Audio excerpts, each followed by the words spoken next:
संस्कृताय। संस्कृत कक्षा में आपका स्वागत है। मैं प्रतीत राम वर्मा, असिस्टेंट प्रोफेसर श्री गांधी महाविद्यालय, सिधौली, सीतापुर। आज मैं आपको संस्कृत साहित्य का इतिहास पढ़ाने जा रहा हूँ।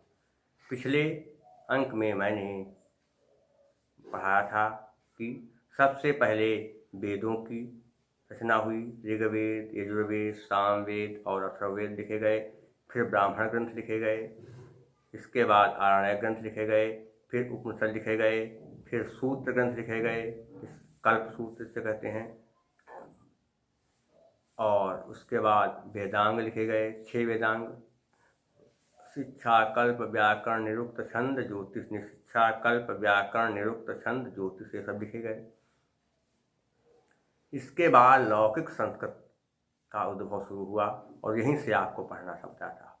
तो लौकिक संस्कृत में सबसे पहले वाल्मीकि जी ने भगवान राम के चित्र को आधार बना करके रामायण लिखी। 100 श्लोकों में देवर्ष नारायण ने वाल्मीकि जी को रामायण सुनाई, 100 श्लोकों में। और उस 100 श्लोकों का उन्होंने 24,000 श्लोकों में विस्तार कर दिया और 7 कांडों में उन्होंने रामचित्र लिखा, जिसमें अनेक कथाएं बीच में और भी तमाम जोड़ी गई हैं। तमाम पात्र हैं उसके। नायक भगवान श्री राम हैं, नायिका सीता हैं, करुण रस है और बड़ा ही सुंदर ग्रंथ है। उसमें तत्कालीन सामाजिक, धार्मिक, सांस्कृतिक दशाओं का सुंदर चित्रण किया गया है। इसके बाद महर्षि वेद व्यास ने महाभारत ग्रंथ लिखा। ये माना जाता है कि महाभारत ग्रंथ जब वेद व्यास जी लिखने बैठ गए तो उन्होंने भगवान श्री गणेश को बुलाया। भगवान श्री गणेश आज ही आ गए और कहा बोलिए। कहा ठीक है। श्री गणेश ने कहा देखिए मैं ग्रंथ लिखूंगा, लेकिन मेरी शर्त है, यदि आप कहीं बोलना बंद कर देंगे तो मैं उसी समय कलम बंद कर दूंगा, उसके बाद मैं एक अक्षर नहीं लिखूंगा। वेद व्यास ने कहा ठीक है। और फिर वेद व्यास जी बोलने लगे और भगवान श्री गणेश जी लिखने लगे। और कभी कभी वेद व्यास जी को बोलने में समय लग जाता, सोचते क्या बोलने, कुछ सोचने लगते। तो कभी कभी वेद व्यास जी थोड़ा कठिन श्लोक बोल देते। तो वेद व्यास जी ने कहा था सुनिए आप लिखना, लेकिन जो कुछ मैं बोलूँगा उसके अर्थ को समझ करके ही आप लिखना है। ऐसे नहीं कि आगे चले जाए। जो कुछ मैं बोलूँगा पहले आप उसको समझ लेंगे, तब मैं आप उसके आगे लिखेंगे। गणेश ने कहा ठीक है। तो अब क्या हुआ, वेद व्यास जी का बोलते कभी कभी इतना कठिन श्लोक बोल देते, गणेश जी को उसका अर्थ निकालने में थोड़ा समय लग जाता। तब तक व्यास जी और श्लोक सोच लेते। तो इस तरह से व्यास ने 1,00,000 श्लोक बोले और उसको भगवान श्री गणेश ने लिखा। तो महाभारत में 1,00,000 श्लोक हैं और उसका मुख्य रस वीर है। और उसमें वो कथा, जो महाभारत की कथा 18 पर्वों में विभक्त है। आदि पर्व से शुरू हुआ है और स्वर्गारोहण पर्व में उसका अंत हुआ है। अनुशासन पर्व, उद्योग पर्व, भीष्म पर्व। श्रीमद् भगवद गीता जो है वो भीष्म पर्व में है। तो ये सारी बातें जो है वहाँ हैं। इन सब बातों का आप ध्यान रखेंगे। कहा गया है कि जो महाभारत में है वही सारी दुनिया में है, और जो महाभारत में नहीं है वो कहीं पर भी नहीं है। ऐसा महाभारत के विषय में माना जाता है कि जो महाभारत में है वही सारी दुनिया में है, और जो महाभारत में नहीं वो कहीं पर भी नहीं है। धर्मे चार्थे च कामे च मोक्षे च भर्तर्षभा यदि हास्ति तदन्यत्र यन्निहास्ति न तत् क्वचित्। ये कल भी बताया था कि जैसे दही में मक्खन, मनुष्यों में ब्राह्मण, वेदों में आरण्यक, औषधियों में अमृत, जलाशयों में समुद्र और चतुष्पादों में गौ श्रेष्ठ है, उसी प्रकार समस्त इतिहासों में यह भारत अर्थात महाभारत श्रेष्ठ है। इसके बाद ये बताया था कि 78 ईस्वी के समय में एक कवि हुए जिनका नाम था अश्वघोष। अश्वघोष महाराज कंस के दरबारी कवि थे। उन्होंने 28 सर्गों वाला बुद्ध चरितम महाकाव्य लिखा, जो शांत रस पर आधारित है। इसका मुख्य रस शांत है, लेकिन इस समय उसमें कुछ सर्ग कम पड़ गए हैं, बताया जाता है। बताते हैं कुछ लोग कि इस समय जो है बुद्ध चरितम में पहले थे 28 सर्ग, लेकिन अब जो है उसमें सर्गों की संख्या में कुछ कमी आ गई है।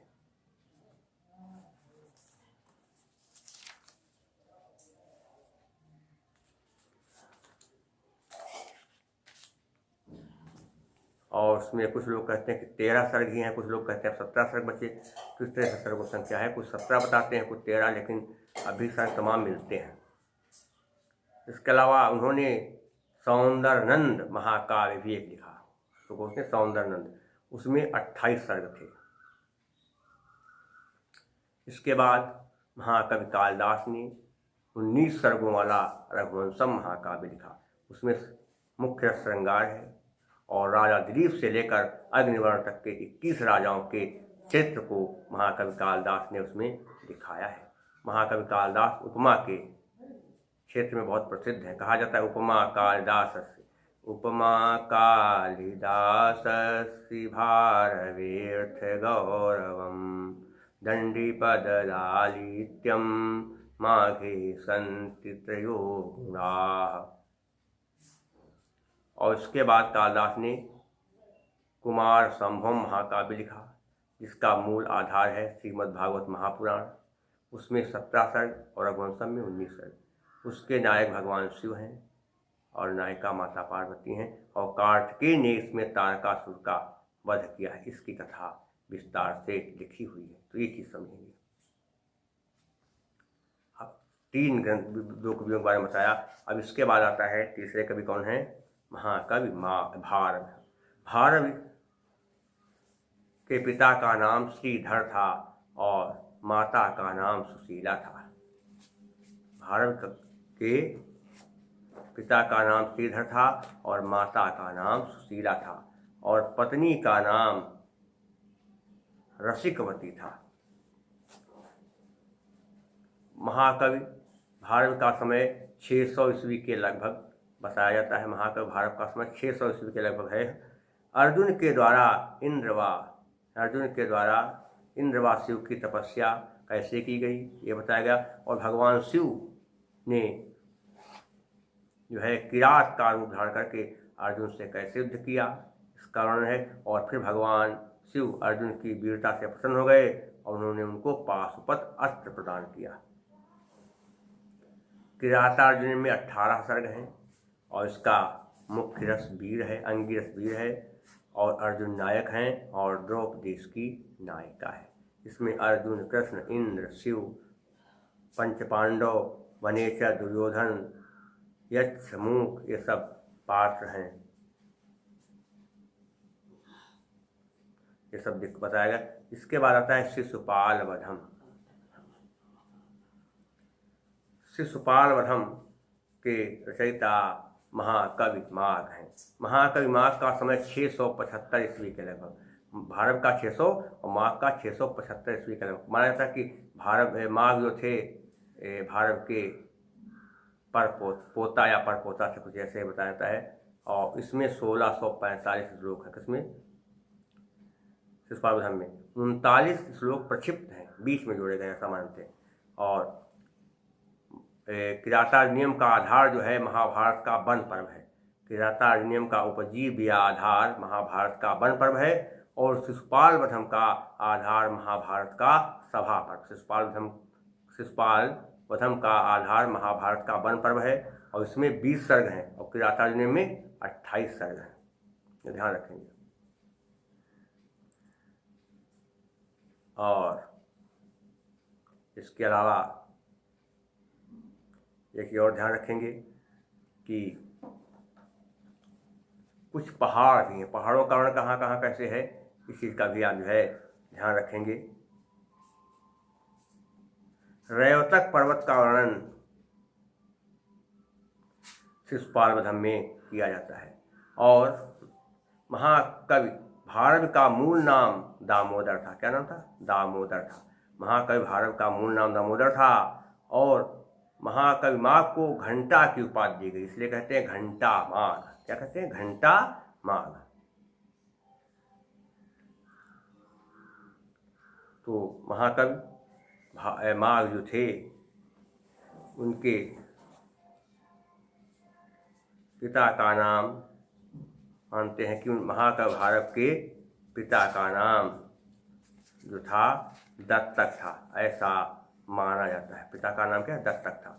और इनका जन्म गुजरात में हुआ था और भारत का जन्म उड़ीसा में, क्योंकि उड़ीसा के राजा के दरबार में रहते थे, कलिंग में। भारत उड़ीसा के राजा के दरबार में रहते थे, इसलिए मानते कि इनका जो है स्थान उड़ीसा और भारत का गुजरात। तो ये चीज़ समय ध्यान रखेंगे, 600 भारत का और 675 माघ का। शिशुपाल वधम में 20 सर्ग हैं। कितने सर्ग हैं? 20 सर्ग हैं।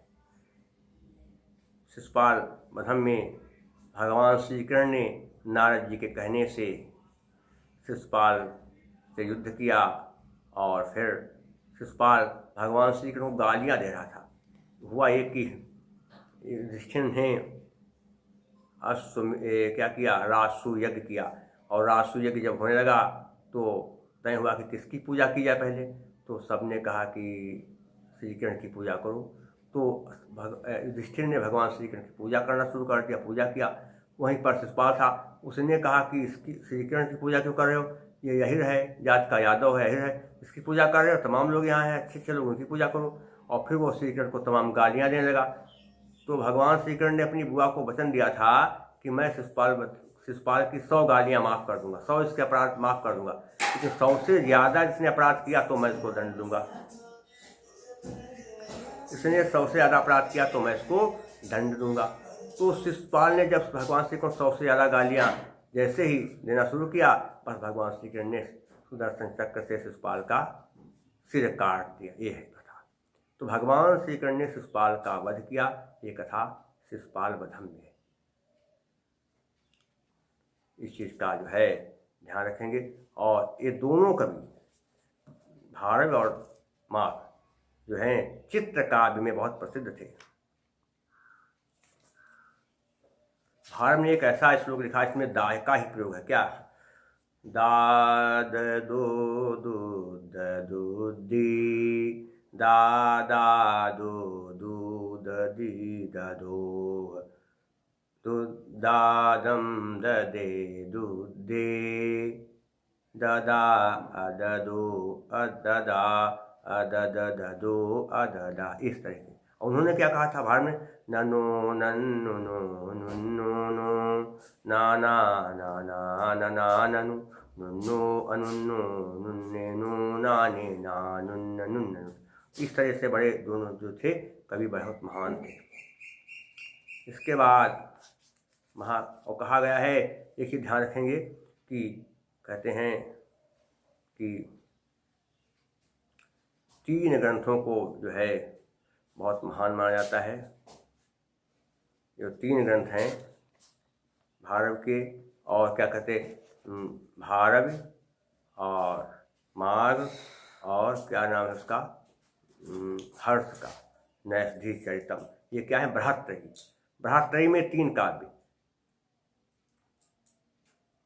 किरातार्जुनीयम, शिशुपाल वधम और नैषधि चरितम। इसके बाद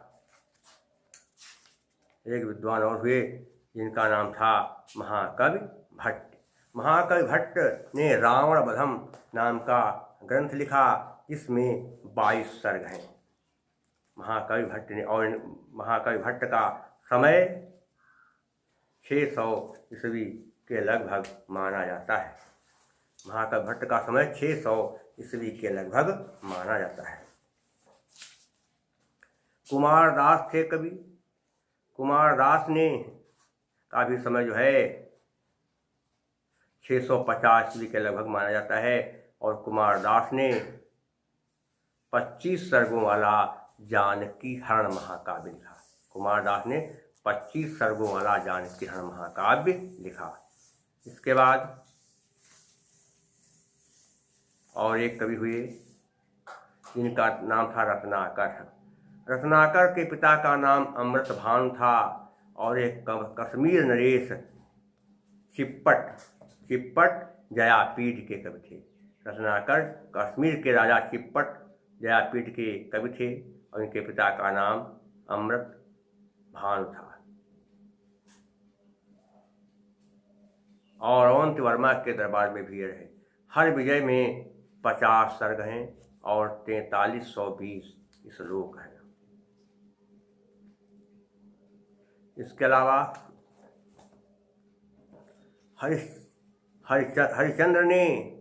हरिश्चंद्र के पिता का नाम आद्रदेव था और माता का नाम रक्षा देवी था।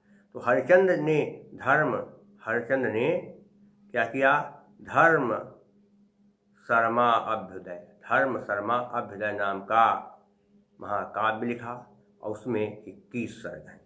और हरिश्चंद्र शर्मा का समय 11वीं शताब्दी का माना जाता है।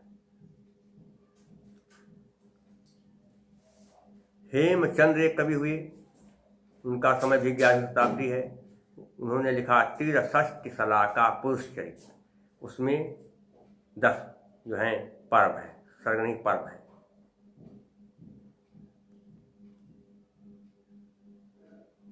और इसके बाद कश्मीर के राजा जय सिंह के एक मंत्री थे, इनका नाम था मंखक। क्या नाम था? मंखक। मंखक कवि हुए जो कश्मीर के राजा जय सिंह के मंत्री थे। और मंखक के पिता का नाम विश्वावर्त था और पितामह का नाम मनमथ था। इन्होंने अलंकार सर्वस्व, क्या है, इनके गुरु थे अलंकार सर्वस्व के प्रणेता राजानक रुय्यक थे। इन्होंने श्रीकंठ चरित्र लिखा। क्या लिखा? श्रीकंठ चरित्र लिखा। किसने? मंखक ने। इसके बाद ध्यान देंगे क्या है? बिल्हड़, महाकवि बिल्हड़ जो थे, इनका समय भी 11वीं शताब्दी के लगभग माना जाता है। और बिल्हड़ ने विक्रमांक देव चरितम लिखा, उसमें 18 सर्ग हैं।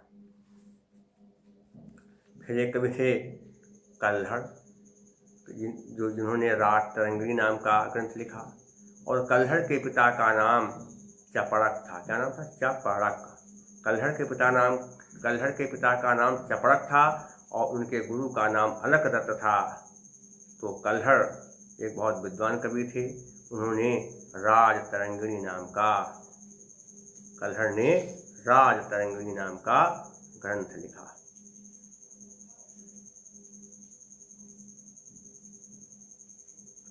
महाकाव्य लिखा। इसके बाद जो है एक जो है और नाम आप याद रखेंगे, नैषधीय चरितम। श्रीहर्ष महाकवि हुए। कौन से? श्रीहर्ष महाकवि हुए। और श्रीहर्ष ने नैषधीय चरितम नाम का महाकाव्य लिखा। श्रीहर्ष महाराज जयचंद के दरबार में रहते थे और हर्ष के पिता का नाम श्रीहीर था और माता का नाम मामल्य देवी था। हर्ष का समय कितना होता है वही जानते हैं आप? 1100 से लेकर के 1200 ईस्वी के बीच में। वही 1100 ईस्वी से लेकर के 1200 ईस्वी के बीच में महाकवि हर्ष का समय था। और महाकवि हर्ष कन्नौज के राजा थे। इनके पिता और माता के बारे में लिखा है कि श्रीहर्ष कविराज राजी मुकुटालंकार हीरः सुतम श्रीहीरः सुसवे जितेन्द्रिय चयम मामल्य देवी चयम।